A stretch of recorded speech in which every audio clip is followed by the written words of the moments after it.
তাহা মা আনজালনা আলাইকাল কুরআনা লিতাশকা।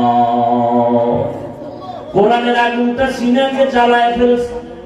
ওমর পাগল, 5 মিনিট আগে নবীকে জবাই করার জন্য রেডি। কালেমা রশিনা গায়ে তরবারি নিয়ে দাঁড়ায় বাইতুল্লাহর পাশে হাতিমে কাবায় চিৎকার দিয়া বলে, মক্কার বেঈমানেরা আয়, মুহাম্মদের প্রয়োজন নাই। যদি ইসলামের বিরুদ্ধে কথা বলার সাহস থাকে, আমি ওমরের তরবারি যথেষ্ট। রহমতের নবীর চেহারা দেখছে তো পাওয়ার অন্তরে ঢুকছে, এমন পাওয়ার। ওমর এখন যে রাস্তায় চলে, সে রাস্তায় শয়তান আসে না। ওমর এমন পাওয়ার ওয়ালা, অর্ধ জাহান খেলাফতের দায়িত্ব পালন করেছেন। কোন বডিগার্ড নাই, সিকিউরিটি গার্ড নাই। ওমর রাস্তা দিয়ে হাঁটতেছে, একটা যুবক একটা মদের বোতল হাতে নিয়ে নাচতেছে। হঠাৎ ওমরের চেহারার দিকে নজর পড়া মাত্র পাগলের মতো ভয় পেয়ে গেছে। ওমর যদি মদের বোতল দেখে, কথার আগে তরবারি মারবে। আসমানে তাকায়, আসমানের মালিক আমাকে মাফ করে দাও, আর জীবনে মদের বোতল হাতে নিব না। ওমরের তরবারি থেকে তুমি আমাকে বাঁচাও। ওমরে ফারুক রাদিয়াল্লাহু তাআলা আনহু সামনে আসার পরে বলে, যুবক বোতলটা আমার হাতে দাও। যুবক ভয়ে কাঁপতেছে। কাঁপো কেন? দে। যুবক তো আল্লাহর কাছে তওবা করে ফেলেছে অন্তর দিয়া। সাথে সাথে বোতলটা দিল, মদের বোতল, মদ সহ। ওমরের হাতে নিয়ে তাকায় দেখতেছে, এক ফোঁটা মদ ও বোতলের ভেতরে নাই। পুরা বোতলটা সাদা দুধে ভরপুর হয়ে গেছে। হরকে দার খৌফে হকদার দিল মদাম জন্নতুল মাওয়া দেহত ও রাম কাম জুজবা হাতচি জে মাখাজ ইনসুজা ফজলে উআ মস্তে দর জুমলা জাহা। আল্লাহ তাআলা বলেন, ইয়া আইয়ুহাল্লাযীনা আমানুত্তাকুল্লাহা হাক্কা তুকাতিহ। ও মুমিন, আমাকে ভয় করো, ভয় করার মতো হক আদায় করে। ওয়ালা তামুতুন্না ইল্লা ওয়া আনতুম মুসলিমুন। মুসলমান না হইয়া কেউ মরণের বিছানায় যাইও না। নবী বলেন, না, সাবধান হে উম্মত, কুল্লুকুম রাইন, তোমরা প্রত্যেকেই দায়িত্বশীল। ওয়া কুল্লুকুম মাসউলুন আন রাইয়াতিহি, আল্লাহর আদালতে দায়িত্বের কারণে জবাবদিহিতার কাঠগড়ায় দাঁড়াতে হবে। সাহাবায়ে কেরামদেরকেও প্রশ্ন করলেন, ইয়া রাসূলুল্লাহ, কে দায়িত্বশীল কার উপর? নবী বললেন, অধীনস্থদের গার্ডিয়ান যে তিনি হলেন দায়িত্বশীল অধীনস্থদের জন্য। যেমন সন্তান মা বাবার অধীন, প্রত্যেক মা বাবা সন্তানের দায়িত্বশীল। স্ত্রী স্বামীর অধীন, স্বামী স্ত্রীর জন্য দায়িত্বশীল। ছাত্ররা শিক্ষকদের অধীন, সব শিক্ষকরা ছাত্রদের জন্য দায়িত্বশীল। মুসল্লিদের জন্য ইমাম ও খতিব দায়িত্বশীল। এলাকার ওয়ার্ডের কমিশনার ওয়ার্ডের মানুষের জন্য দায়িত্বশীল। ইউনিয়নের জন্য চেয়ারম্যান দায়িত্বশীল। এমপি তার আসনের দায়িত্বশীল। সরকার প্রধান গোটা দেশবাসীর দায়িত্বশীল। আর উম্মতে মুহাম্মাদের জন্য উলামায়ে কেরাম দায়িত্বশীল। আল্লাহর আদালতে দায়িত্বের জবাব দিতে হবে। এজন্য আল্লাহ অন্য আয়াতে বলেন, ইয়া আইয়ুহাল্লাযীনা আমানু কু আনফুসাকুম ওয়া আহলিকুম নারা আকুদুহান নাস ওয়াল হিজারা আলাইহা মালাইকাতুন গিলাদুন শিদাদুন লা ইয়াসুনাল্লাহা মা আমারাহুম ওয়া ইয়াফআলুনা মা ইউমারুন।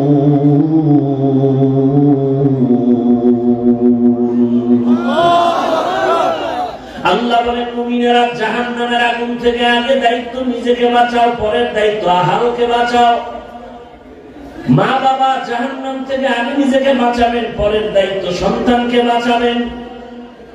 শিক্ষক জাহান্নাম থেকে নিজেকে বাঁচাবেন, তারপরে ছাত্রকে বাঁচাবেন। আহার যদি না বাঁচান তো ছাত্রর অন্যায়ের কারণে আপনাকে জাহান্নামে যেতে হবে। সন্তানের অপরাধের কারণে মা বাবাকে জাহান্নামে যেতে হবে। যদি দায়িত্বের অবহেলা থাকে, নিজে নামাজ পড়েন, সন্তানকে নামাজের দাওয়াত দেন না, নিজে পর্দা করেন, সন্তানকে পর্দার বয়ান দেন না, যে কারণে আপনার মেয়েটা বেপর্দায় রাস্তায় ঘুরে, স্ত্রী বেপর্দায় আড্ডা দেয়, এই জবাব আপনাকে দিতে হবে আল্লাহর আদালতে। দায়িত্ব পালন করবেন, স্বামী স্ত্রীকে জাহান্নাম থেকে বাঁচাবার আগে নিজেকে আগে বাঁচাবেন, স্ত্রীকেও বাঁচাবেন। জাহান্নাম থেকে বাঁচাবার সহজ কথা হলো গুনাহ থেকে বাঁচাও, এর নাম তাকওয়া।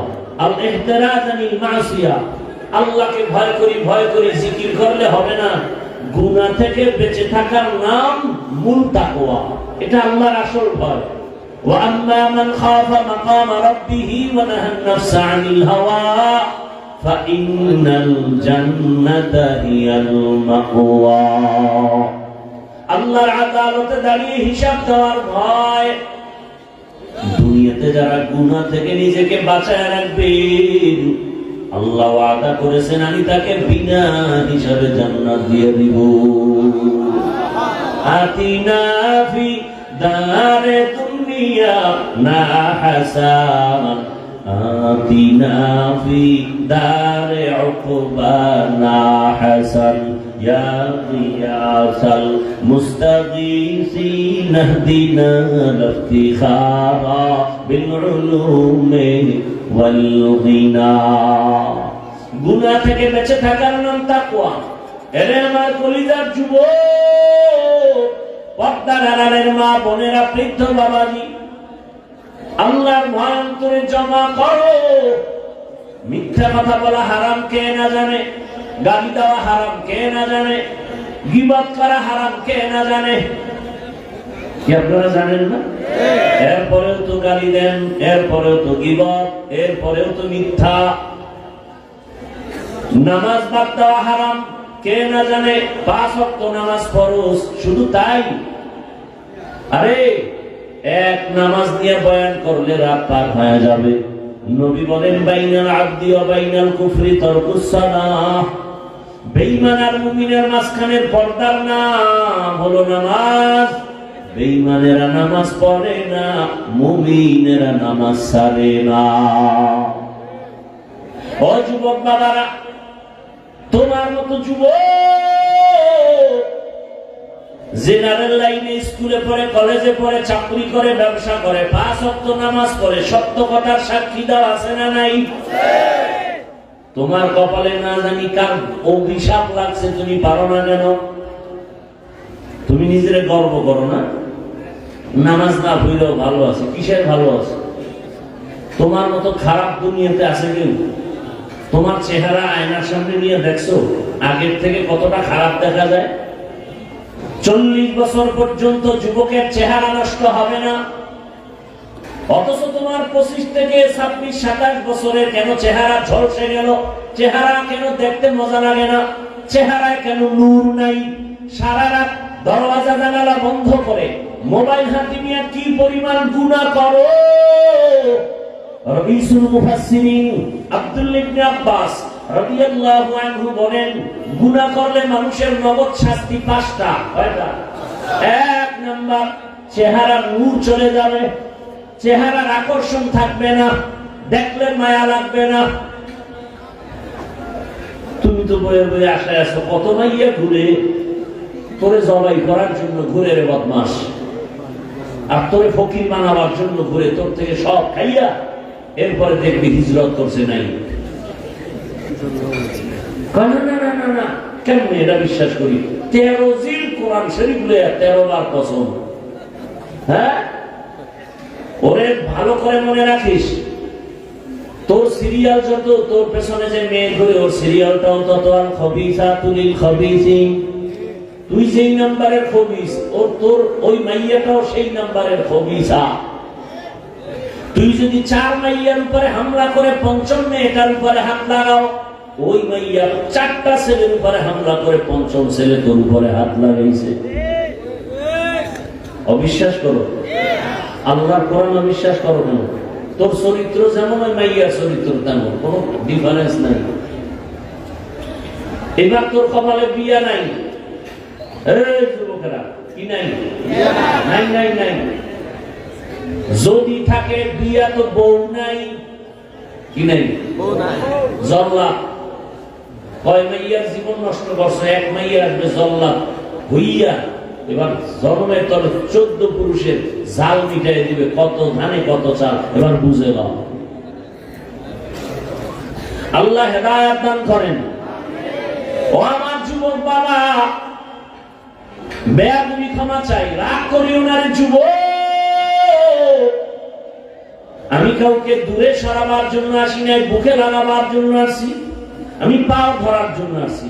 আমারে 200 হাতের একটা তার লাগায় মাইকের ফোন কানে দে, আমি মাঠে মাঠে পাও ধরবো আর বয়ান মুখে মুখে বয়ান করবো, পাও ধরবো।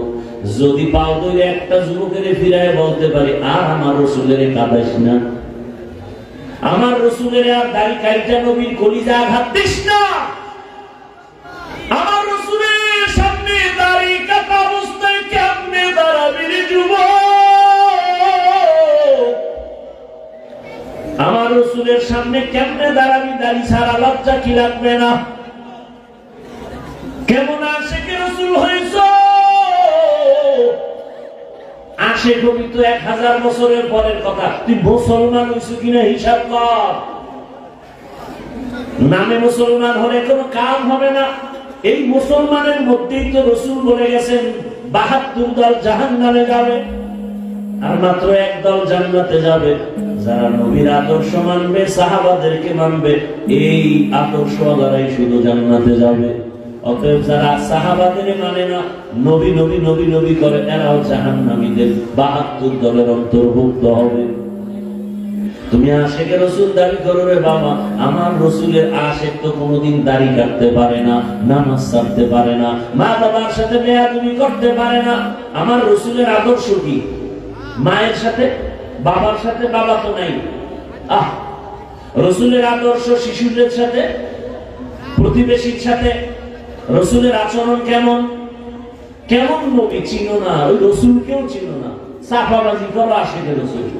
যেই রসুলের হায়াতে কোনোদিন কাউকে একটা গালি দেন নাই, তোমার জবানে কেন গালি আসে রে বাবা? যেই নবী হায়াতে কোনোদিন একটা মিথ্যা কথা বলেন নাই, তুমি কেন মিথ্যা কথা বলো?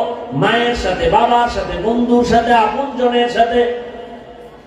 এখনো সময় আছে, তওবা করো। তোমার মতো যুবক স্কুলে পড়ে, কলেজে পড়ে, রাস্তায় গাড়ি চালায়, নামাজ ছাড়ে না।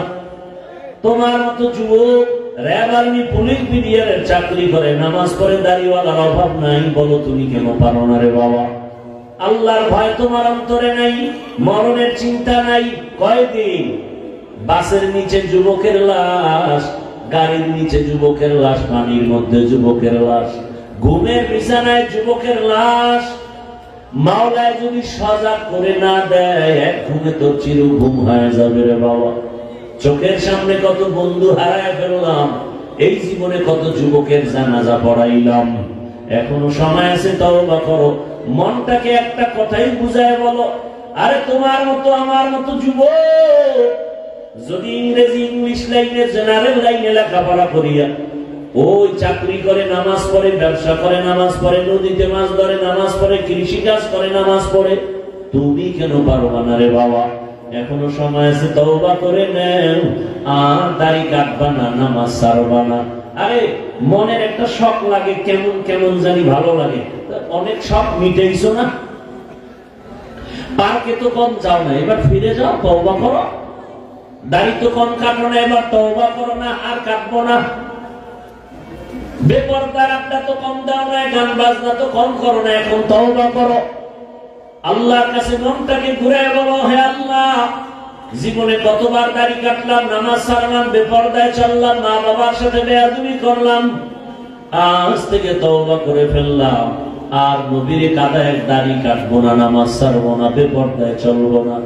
মা বাবার দোয়া নিয়া, শিক্ষকের দোয়া নিয়া, উলামায়ে কেরামের দোয়া নিয়া, নবীজির আদর্শ অনুযায়ী জীবনটাকে চালাবো।